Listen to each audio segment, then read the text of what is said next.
Let's talk about a brother I know, Hamza. He's living that American life full-time job. Family he adores, and every year he looks forward to Ramadan with so much hope. Before it even starts, he makes a promise to himself. This Ramadan will be different. I'll be more patient, kinder, more locked in on my deen. He pictures those peaceful evenings, calm days, and a heart that feels truly connected to Allah. But just a few days in, reality hits different.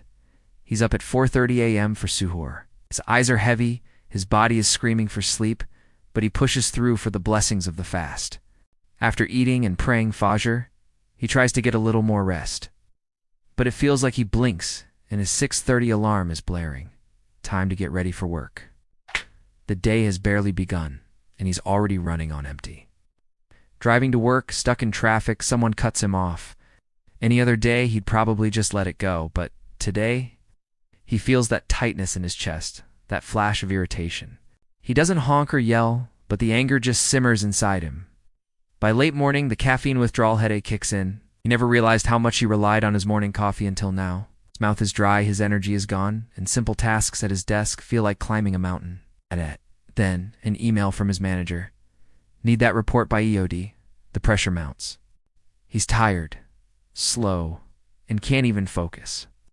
Then a coworker comes over. Hey, can you help me with this real quick? And that's it. Hamza snaps. I'm really busy right now, he says, his tone sharper than he intended.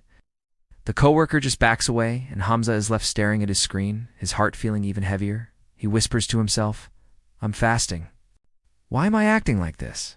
He gets home, hoping for some peace, but the house is a whirlwind of noise and hunger. The kids are restless. His wife is exhausted from cooking. Everyone's on edge, counting down the minutes to iftar. The tiny disagreement blows up into raised voices. Hamza feels that anger rising again. Later, when it's quiet, he just sits alone, drowning in guilt and disappointment. He thought Ramadan was supposed to make him better, softer, more patient. Not this. The next day during his break, Hamza is sitting in his car, just drained. His friend calls to check in. How's Ramadan going? Hamza just scoffs. Honestly, I thought it'd be more peaceful, but I feel angrier than ever. His friend doesn't judge. He just says something that changes everything for Hamza.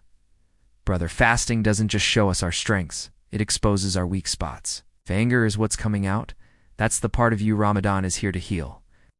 Those words hit home. Hamza realizes he isn't failing.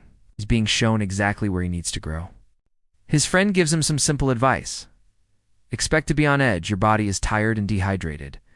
When you feel that anger rising, just pause. Don't speak. A few seconds can stop you from saying something you'll regret. If you can change your spot, take a deep breath, make wudu. And most importantly, remember your why.